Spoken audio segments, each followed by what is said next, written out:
yeah, now we would like to move further to one of the most innovative startups in the region, DECTRIS.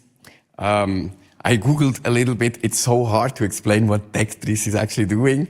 I mean, it's a spin-off from the Paul Scherrer Institute, from its competencies in X-rays. And it's, to what I understood, it's a sort of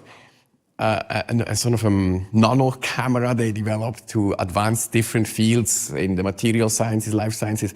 But it's so hard for me to explain. So I then better leave it to Christian Brönnimann to explain what this is all about. And also, he has a very interesting background, also the typical background, ETH, studies at the University of Zurich in physics, and then PhD at Paul Scherrer Institute, then founder of DECTRIS.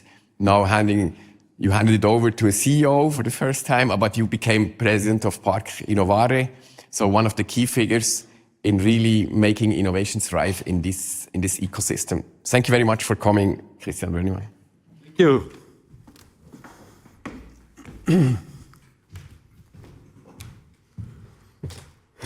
So let me quickly check. Yeah, that works. Yes, so thank you very much. Good afternoon, ladies and gentlemen. It's a pleasure to be here. It's of course also a pleasure to speak after Nora. I mean, why am I here? I grew up here in the region. Why did I grow up here in the region? Because of course my father came to Baden as a young engineer working for BBC.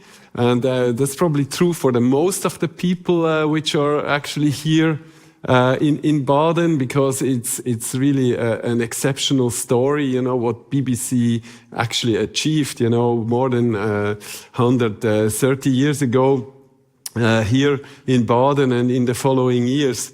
So now, as you can see from the title, it's 20 years ago when I started the company. And as you can imagine, you know, when you start a company, of course you are passionate about your topic, and you're passionate about, and you're also convinced that it will work.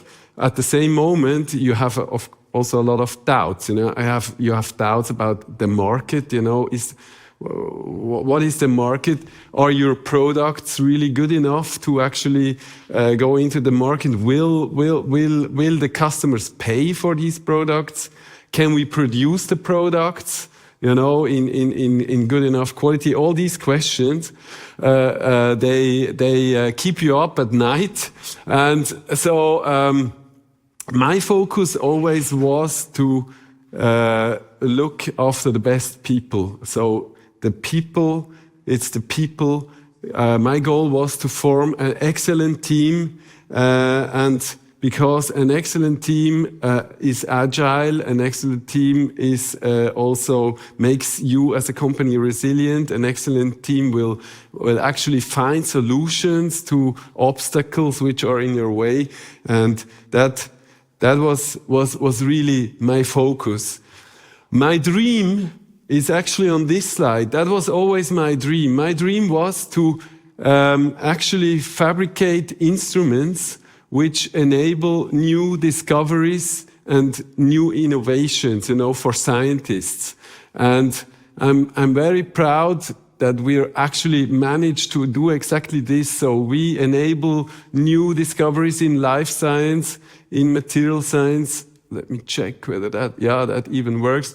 In material science, energy research, and beyond. So my dream was always to make to enable our customers, the scientists, to see the unseen. That was my dream. Now, this slide is important to understand how we do this, to understand what we actually do. So we fabricate, we design and produce these cameras. So this is a X-ray camera. You see DECTRIS Eiger 2X, 16 million pixels, named after the mountain of Eiger, which you may probably know. Famous mountain in Switzerland. All the products are named after mountains. This is the camera. So it's also the word detector or camera is the same thing. So it records X-rays, and this is the environment where these cameras are installed. So this is a research facility where you have from a big machine you have X-rays, which are coming somewhere from here. The X-rays are coming from here. Then at this point, the scientist puts a sample which he's interested in, and then the X-rays are actually scattered from that sample, and then the detector, this thing, is then moved very, very closely to where this person stands. So the detector is moved very closely and then records the scattered X-rays. And from that you can compute, from these images, you can then compute the structure of the sample, which is here, and that's what's the interest of the scientists. And actually this little bit ugly Rollo, which you see here, is not from us. That's just to protect this multi-million-dollar camera from any damage, you know. But that's actually how we do it. So we provide cutting-edge detection technology combined with powerful digital solutions, because you need to process these images to actually enable the workflow of scientists and engineers. That's our goal. Okay, now what do we do? So this is very important to understand that we all remember the COVID pandemic 2020 in China. So it all affected us, and actually there were lockdowns and shutdowns everywhere. But the only thing which actually was was working very much was actually the research in these research facilities to actually understand the SARS-CoV-2 virus. We all remember this very bad phase. And so, as you can see here, with our cameras, they were actually very essential to understand the structure of the proteins of that SARS virus. So from the data from our cameras, which were installed all over the world, scientists could determine many proteins which were involved in that COVID virus and its processes, and that's one of the first protein structure. First one was in January in Shanghai, and then many more followed, and that was a very important one in March 2020. So everything went very fast. And then here you see a science publication from June 2020, coronavirus interrupted about this protease inhibitor, which was solved and which is here on the title page of Science. And you can understand that, of course, the proteins and the drugs against the proteins is like a key lock problem. Once you know how the lock is actually looking, so the protein here, how this is looking, you can actually design a drug which inhibits a certain process. That's why this is so important. We had more exciting things coming on. This is the Nobel Prize in chemistry. So it was awarded to David Baker, Demis Hassabis, and John Jumper for their groundbreaking work in developing and utilizing AI to predict and design proteins. So these are the three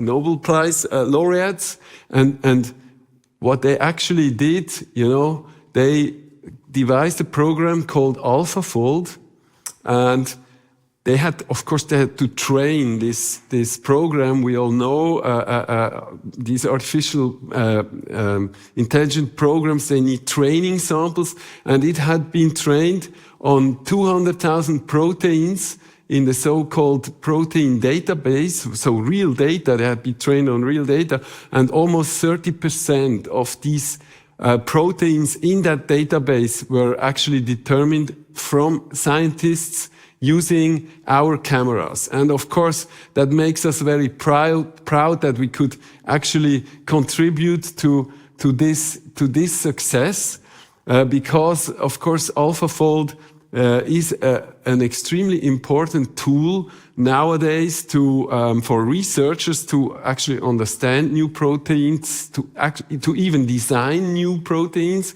That was the second part of that Nobel Prize for David Baker. But still, we had then people, some colleagues, they were saying, oh, what do we do now? Now everything is solved. AlphaFold will solve all the problems. No, it's not true. You still need, of course, experimental verification of these structures, and that's still what is being done with our cameras. I'm sorry, actually, I have here an old version of my talk, because there were two on the stick. I didn't check that, but anyway, I think it's good enough. So this is who we are. Our purpose is to serve present and future generations in mastering society's most important challenges by enabling scientific and technological breakthroughs. That's really very motivating for us and our staff. Our mission is to challenge the limits of technology and collaborate with partners, providing transformative solutions beyond detectors. And our vision is to be sustainable, to stay independent, and a trusting company that anticipates the needs of scientists and engineers around the world. Okay, what are the facts? So the fact the company is here in Baden. We have subsidiaries in the US and in Japan, but we still have a lot of direct business from Baden. But we also have distributors in China, India, and Taiwan. It's a high-tech company. As I said, it was founded in 2006, and we are a private Swiss companies. We're about 200 employees, and we have an installed base of roughly 4,000 cameras or detectors around the world, and we won numerous awards. We won CEF Award, pre-SVT in 2017, 2019 Entrepreneur of the Year. So we design and produce in Baden in Switzerland. So first of all, research and R&D, more than 65% of our employees have are coming from Fachhochschule, technical college, or they have a university degree, and 50% of them have a PhD. So we have a very high qualified workforce, and we do hardware, firmware, software development, everything. We do everything, almost everything ourselves. We have clean rooms. Here you see that in the center. We have a 1,000 square meter clean room, ISO class 4, where we do a post-processing of wafers, and we do our semiconductor module production in-house. And then we have also an assembly. So you saw this big camera. So this is called system assembly. Also, we have about 1,000 square meter assembly hall where we do also the calibration and service and the repair of the cameras. Most important for us is to make an impact. And on this picture here, you see a picture of a fusion reactor. This is a tokamak, something which will probably also be very important in the future. So enabling scientific breakthroughs, that's our passion. That's what we want to do. And I already showed you, so in this SARS-CoV-2 virus, many proteins are involved, and all of them, it's the best studied virus ever, for obvious reasons. We want to know how it works. And so almost 60% of the related protein structure in this protein data base are from us. We are also very strong in material science, so battery research. So with our cameras, a lot of 3D imaging is done on lithium batteries to understand degradation, to improve energy storage, which is key, that you can store as much energy as possible. And of course, also the quality monitoring during production is very important of these batteries. Understanding and controlling nuclear fusion. We have several dozens of cameras for fusion reactors around the world because it's very difficult, as we all know, because fusion is not yet here. It's very important to understand and control fusion plasma at very high temperature. We're talking about 100 million degrees Celsius. And so with our camera, you can actually monitor the state of the plasma in the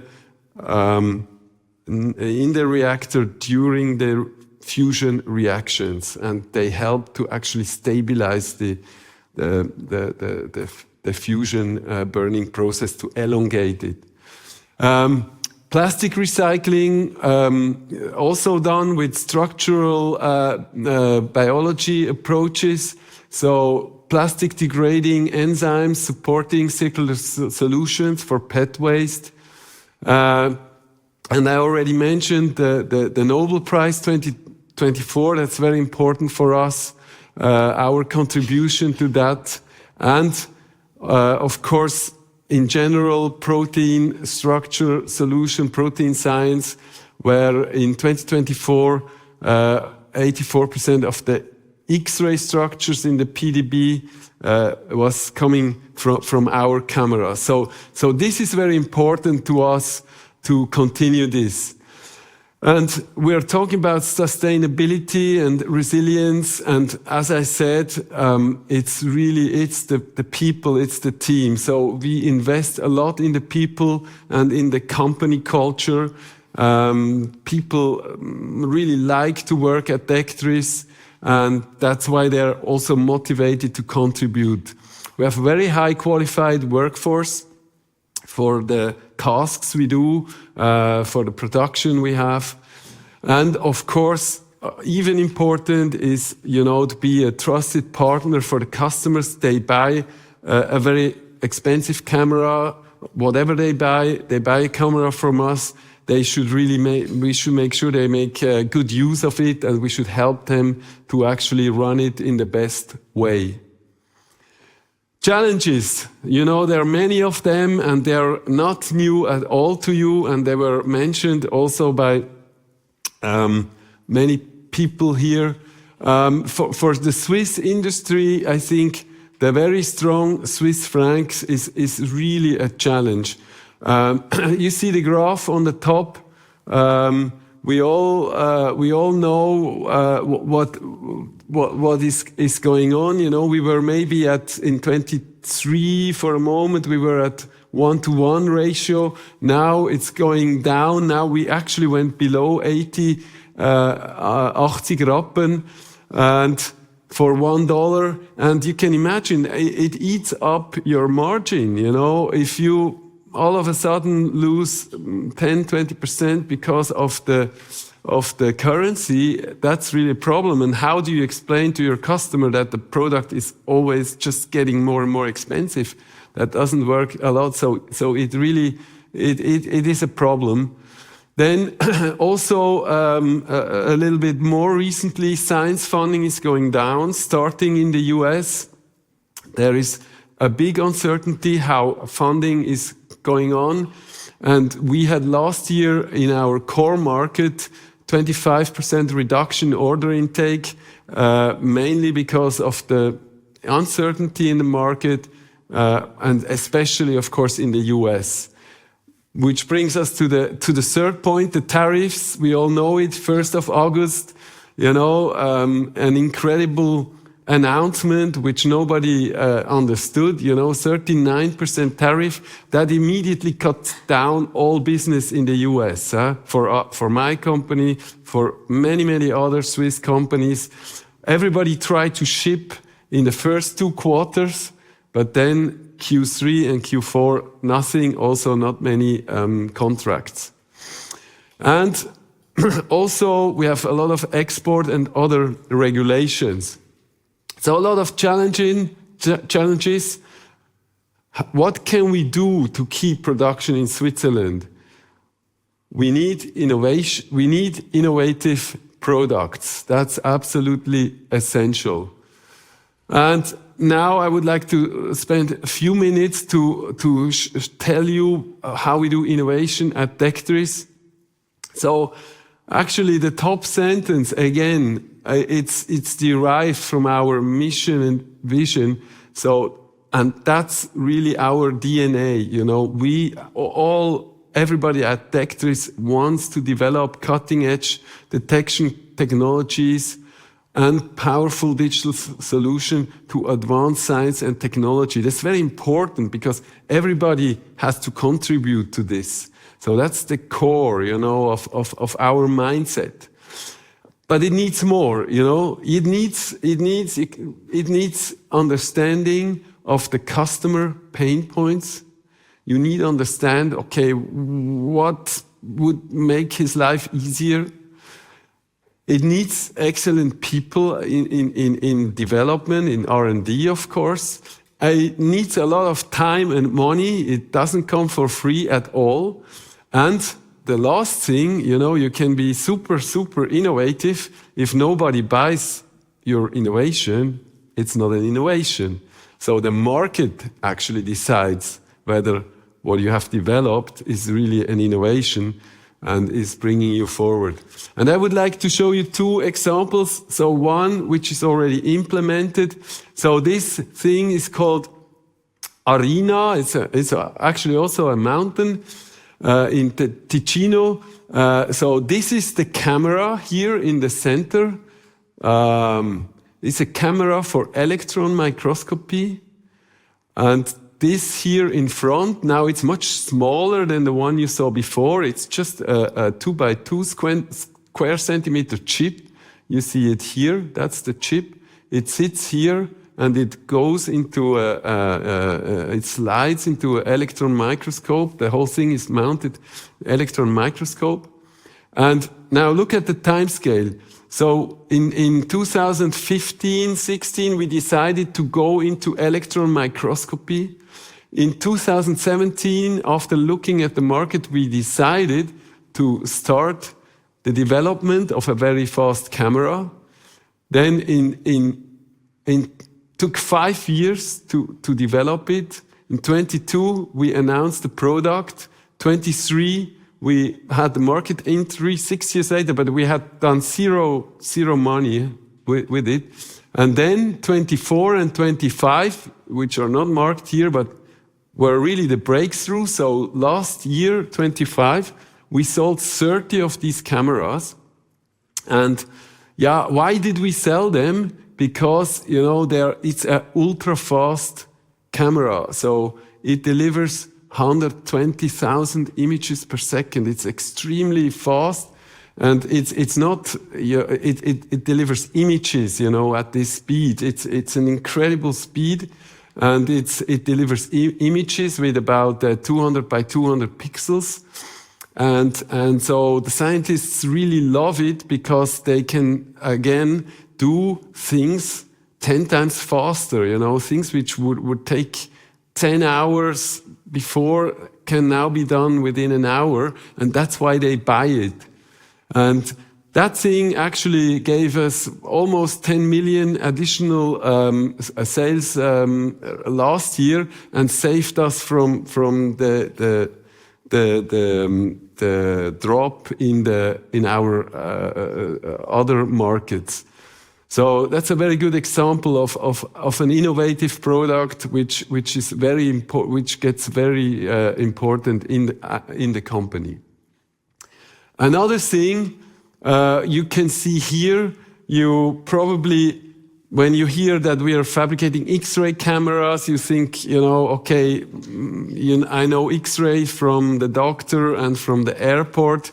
Now, I showed you also other examples for X-ray in research, but actually medical applications are of course, logic and medical computing tomography. You can see here on the left.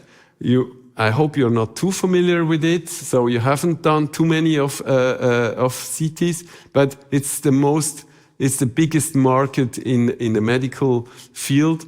Medical CT, and this whole field is now moving to a new technology which is called photon counting.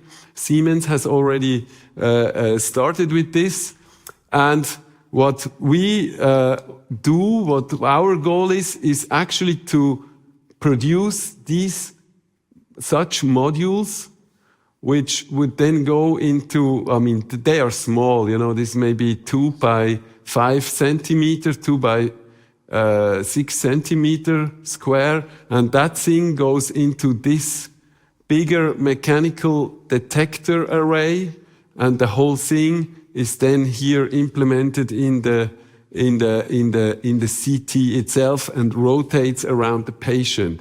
So our goal is to become an OEM supplier for big companies with these modules. And this thing, if you look at it, it's more than 6-7 years that we have a team of roughly 10 people working on that, 0 revenue up to now. But we still believe, there is a market, and we are convinced we're going to do it. Because it has many, many advantages. By switching to this technology, we can reduce patient dose by about 50%. We can increase the resolution. You can see more, and we can improve also the tissue differentiation. Okay, now I'm coming to the last part of my talk about the Innovation Park. As it was announced, I'm also serving as chairman of the Park Innovaare.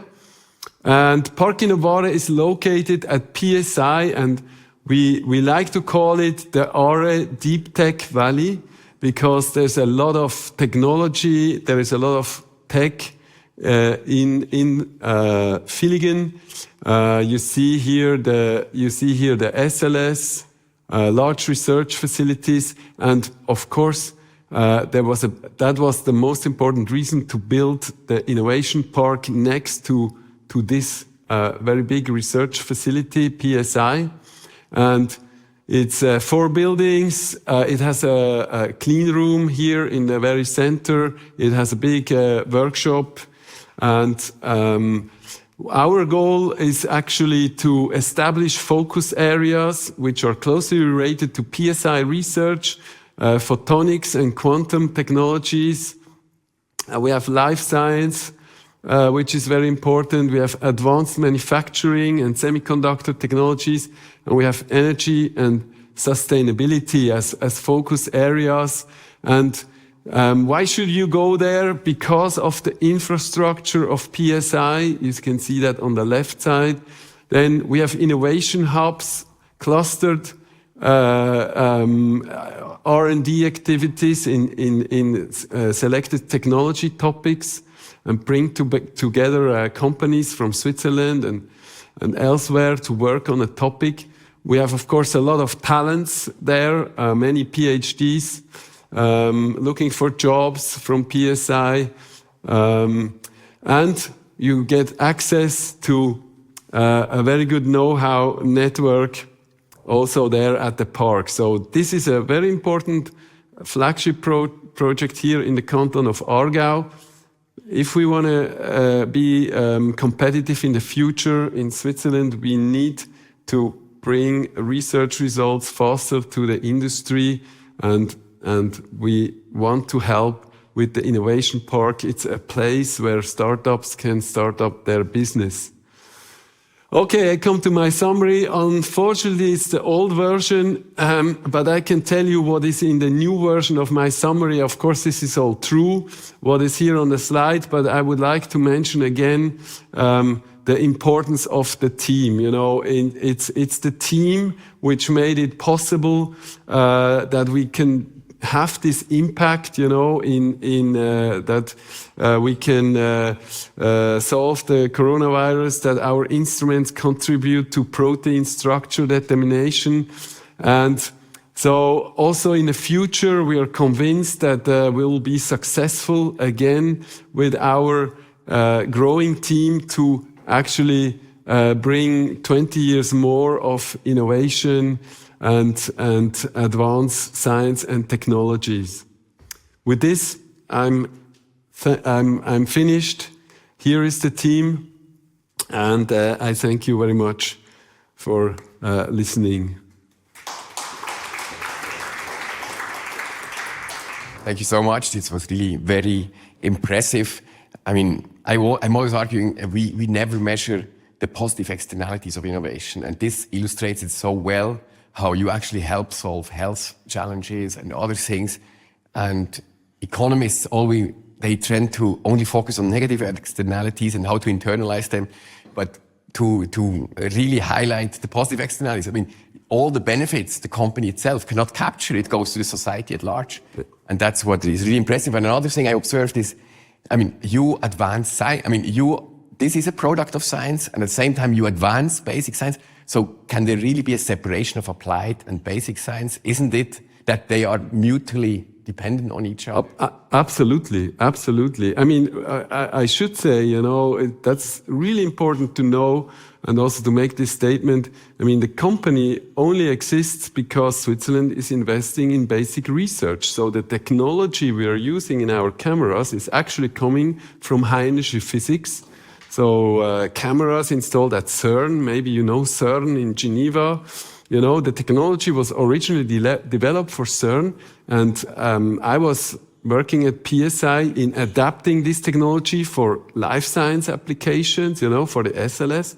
And so it's a direct follow-up of our investment into basic and applied research. So without basic research, the technology would not exist.